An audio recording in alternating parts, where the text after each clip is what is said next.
Olá, bem-vindos ao nosso mergulho de hoje. E olha, o material que temos em mãos é intenso.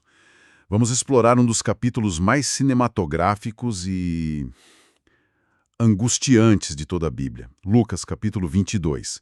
Para guiar a gente nessa jornada, vamos usar as notas e os comentários de duas Bíblias de estudo fantásticas, a Bíblia de estudo Holman e a Bíblia de estudo NA. A ideia é realmente ir além da superfície do texto, sabe? Entender as nuances, o contexto. Exatamente. A nossa missão aqui é acompanhar passo a passo as últimas horas de liberdade de Jesus. A gente vai passar pelo acordo da traição, pela última ceia, que é o momento de virada total, pela agonia no Getsêmani e pelo início de um julgamento que, bom, já estava com o resultado decidido, né? O objetivo é entender não só a sequência dos fatos, mas o peso teológico e histórico por trás de tudo, de acordo com as nossas fontes. Perfeito. Então vamos começar. O capítulo já abre com uma tensão no ar. A festa dos pães asmos, a Páscoa, está chegando. Jerusalém, claro, lotada de peregrinos. E os líderes religiosos estão numa sinuca de bico. Eles querem prender Jesus, mas morrem de medo da reação do povo. E o timing aqui é tudo. Um dos comentários da Roman nos lembra que a Páscoa era a festa da identidade judaica. Ela celebrava a libertação do cativeiro no Egito, quando o anjo da morte passou por cima das casas, aquelas marcadas com o sangue de um cordeiro, né? Então, todo o pano de fundo é sobre sacrifício, sangue e liberdade. É uma ironia quase cruel que o plano para matar Jesus se desenrole justamente durante a celebração do Cordeiro Pascal. E aí que a peça que faltava para os líderes religiosos aparece, Judas Iscariotes, um dos 12, um do círculo íntimo. O texto de Lucas é muito direto e até assustador. Entrou, porém, Satanás em Judas. Isso sempre me soou como se Judas não tivesse escolha, sabe? Como se fosse possuído. É uma frase forte, sem dúvida. Mas a Bíblia de estudo NA traz uma perspectiva que eu acho fundamental. Os comentaristas ali argumentam que isso não anula a responsabilidade de Judas. Entendi. A visão deles é que Judas já vinha nutrindo incredulidade, uma desilusão. O que essa frase indica é que uma influência maligna externa encontrou um terreno fértil no coração dele e potencializou uma decisão que ele já estava inclinado a tomar. Tanto que é Judas quem toma a iniciativa, ele vai até os sacerdotes e se oferece. Ele se torna a solução para o problema deles. Eles queriam prender Jesus discretamente longe da multidão, e Judas oferece exatamente isso. E claro, por um preço. O texto fala que ele combinou uma quantia, o que transforma a traição numa transação fria e calculista. Exato. Ele entrega o como e o quando em troca de dinheiro, resolvendo o impasse logístico e político dos sacerdotes. E essa traição toda acontece nos bastidores, enquanto Jesus e os outros discípulos estão focados em outra coisa, a preparação da Páscoa. E a forma como ele organiza isso já é fascinante, como as instruções que parecem saídas de um filme de espionagem. Ele diz a Pedro e João para irem à cidade e seguirem um homem carregando um cântaro de água. E aqui os comentários da Roman apontam para um detalhe cultural que a gente não percebe hoje. Naquela cultura, carregar a água em cântaros da fonte para casa era tarefa de mulher. Um homem fazendo isso no meio da multidão de Jerusalém seria como alguém andando com uma placa luminosa na cabeça. Era um sinal impossível de errar. Ah, faz todo sentido. Então, não foi um sinal aleatório, foi algo deliberado. Um sinal secreto para que só Pedro e João soubessem o local, mantendo Judas, o traidor, no escuro até o último momento. É uma estratégia brilhante. Exatamente. Garantiu que eles tivessem aquela última refeição juntos, sem interrupções. E que refeição! É ali que acontece um dos momentos mais importantes de toda a fé cristã. Jesus pega os elementos da Páscoa e dá a eles um significado completamente novo. É uma ressignificação radical. Ele pega o pão ázimo, que representava a pressa da fuga do Egito, e diz: "Isto é o meu corpo, que é dado por vocês." Depois pega o cálice de vinho e diz: "Este cálice é a nova aliança no meu sangue derramado por vocês." Ele está pegando o maior símbolo da antiga aliança de Deus com Israel e dizendo: "A partir de agora, o centro da aliança sou eu." É um momento de uma densidade teológica absurda. A Holman explica que o cálice provavelmente era o terceiro da refeição, o chamado cálice da bênção, que já tinha um significado especial. A Nay complementa conectando a expressão nova aliança no meu sangue diretamente às profecias de Jeremias no Antigo Testamento sobre um novo pacto, um pacto de perdão de pecados. Jesus está se posicionando como cumprimento dessa profecia, o sacrifício definitivo. Mas o clima muda de uma forma brutal. Logo depois desse momento sagrado, Jesus solta a bomba. Mas eis que a mão daquele que me traz está com vocês à mesa. A gente espera choque, silêncio, talvez acusações, mas o que acontece é inacreditável. O texto diz que eles começaram a discutir entre si sobre qual deles seria o maior. É um dos momentos mais humanos e constrangedores dos evangelhos, não é? Mostra o quanto eles ainda não tinham entendido a dimensão do que estava acontecendo. E o que eu acho incrível é a reação de Jesus. A nota da Ana ressalta que ele não dá uma bronca. Ele usa essa disputa infantil por status para ensinar uma das suas lições mais revolucionárias sobre poder. Ele vira o jogo completamente. Ele fala: os reis das nações dominam sobre elas, e os que exercem autoridades são chamados de benfeitores, que é uma crítica sutil aos governantes da época que usavam títulos pomposos. Exato. E ele contrasta isso com o reino dele. Mas entre vocês não será assim. Pelo contrário, o maior entre vocês seja como o mais novo, e quem governa como quem serve. E aí vem a frase de impacto: eu, porém, entre vocês, sou como aquele que serve. Ele demole a pirâmide de poder e se coloca na base dela como exemplo. E a conversa continua, mas muda de tom. Jesus se vira para Pedro com um aviso que sempre me soou aterrorizante. Simão, Simão, Satanás pediu para peneirar vocês como trigo. Peneirar? A imagem é de algo violento, de sacudir com força para separar o que presta do que não presta. Exato, essa imagem. A Roman diz que é sobre testar a fé de uma forma muito severa, mas o detalhe que a Ná traz e que muda tudo é linguístico. Quando Jesus diz peneirar vocês, o pronome no grego está no plural. O ataque não era só contra Pedro, era contra todo o grupo. Ah, isso é fundamental. Então ele está falando para o grupo todo, mas se dirige pessoalmente a Pedro em seguida. É quase como dizer: o time todo vai ser atacado, mas você, Pedro, que é o líder impulsivo, vai sentir o golpe mais forte. Mas eu orei por você. Precisamente. Ele prevê a queda de Pedro, mas já aponta para a restauração. E você, quando se converter, fortaleça os seus irmãos. Ele já está dando a Pedro a sua missão pós-falha. É uma previsão da negação, mas também do perdão e da liderança futura. Que complexidade!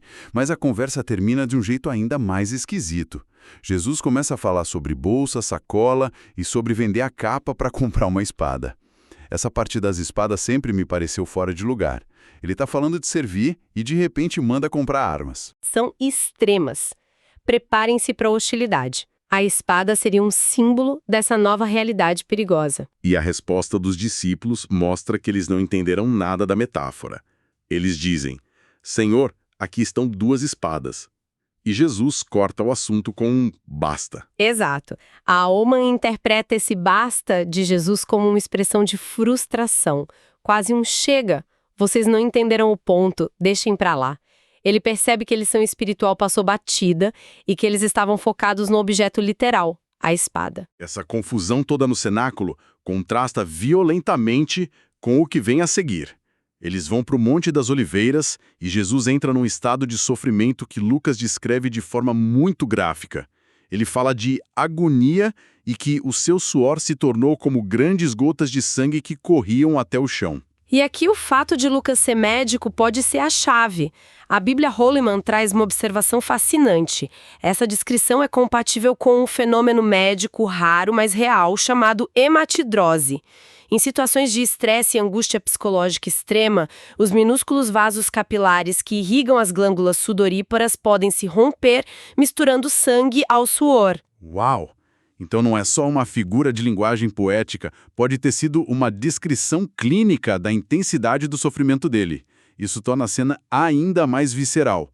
O texto ainda diz que um anjo apareceu para fortalecê-lo, o que só reforça o quanto a provação era severa. Exatamente. Ele estava no limite da capacidade humana de suportar a pressão, tanto emocional quanto física. E é nesse momento de vulnerabilidade máxima que a traição se concretiza. Judas chega com a multidão e o sinal combinado é um beijo. É de uma maldade calculada, não é? Usar um beijo, um gesto que deveria significar amizade, respeito, carinho. É o que torna o ato de Judas tão cruel, como apontam as notas da Roman. Ele perverte o símbolo máximo de intimidade e lealdade para transformá-lo na senha da traição. É a cena que define a palavra traidor. A tensão explode. Alguém do grupo de Jesus, que os outros evangelhos identificam como Pedro, reage. Puxa uma espada, uma daquelas duas, e corta a orelha direita do servo do sumo sacerdote. E a reação de Jesus é imediata e definitiva. Ele grita a mesma palavra de antes: basta. E no meio do caos, sendo preso, seu último ato como homem livre é um milagre de cura. Ele toca na orelha do homem e o cura. Em meio ao caos, à violência, a última coisa que ele faz como homem livre é curar o cara que veio prendê-lo. É inacreditável.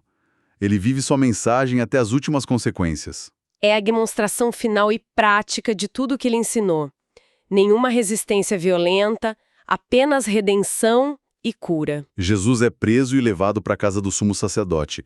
E Pedro, que tinha prometido morrer por ele, agora o segue de longe. Ele entra no pátio e se senta com os guardas ao redor de uma fogueira, tentando se misturar. E ali, no calor da fogueira, acontece o frio da negação. A profecia de Jesus se cumpre ao pé da letra. Uma criada o reconhece, ele nega. Um homem o reconhece, ele nega. Uma terceira pessoa insiste, apontando seu sotaque da Galileia como prova. E Pedro nega pela terceira vez. Então vem o detalhe que Lucas registra e que é de cortar o coração. Imediatamente após a terceira negação, o galo canta. E o texto diz: o Senhor, virando-se, olhou para Pedro. Eu sempre imagino essa cena em câmera lenta. Não foi o galo, foi o olhar. A nota da Hallman enfatiza exatamente isso. O olhar de Jesus cruzando o pátio no exato momento da traição foi o que quebrou Pedro. Foi o que o fez lembrar da profecia e o levou a sair dali e chorar amargamente. É um momento de falha humana profunda. Mas o olhar de Jesus pode ter sido tanto de tristeza quanto de "eu te avisei", mas o perdão já está disponível. Enquanto Pedro desmorona do lado de fora, Jesus está sendo humilhado lá dentro. Os guardas vendam seus olhos, dão socos nele e zombam. Profetize, quem foi que bateu em você? É uma tortura psicológica e física. É o avesso da identidade dele, né? Eles pedem que o profeta adivinhe, que o Messias mostre seu poder, enquanto o espancam. Finalmente amanhece. Eles o levam ao Sinédrio, o Conselho dos Anciãos, para um julgamento formal. E a pergunta é direta, sem rodeios. Se você é o Cristo, diga-nos. E a resposta dele é surpreendente. Ele não diz simplesmente sim. Ele redefine os termos do poder. Ele diz: de agora em diante, o Filho do Homem estará assentado à direita do Deus Poderoso. Ele está amarrado, sendo julgado. E sua resposta é sobre sua entronização no céu. É uma declaração de autoridade total no momento de sua maior fraqueza aparente. O que significa esse título, Filho do Homem? A Bíblia NA explica que, ao contrário do que parece, não é um título de humildade. É uma referência direta a uma visão do profeta Daniel no Antigo Testamento, onde o Filho do Homem é uma figura celestial que recebe domínio, glória e um reino. Ao usar esse título, Jesus estava reivindicando divindade e autoridade suprema.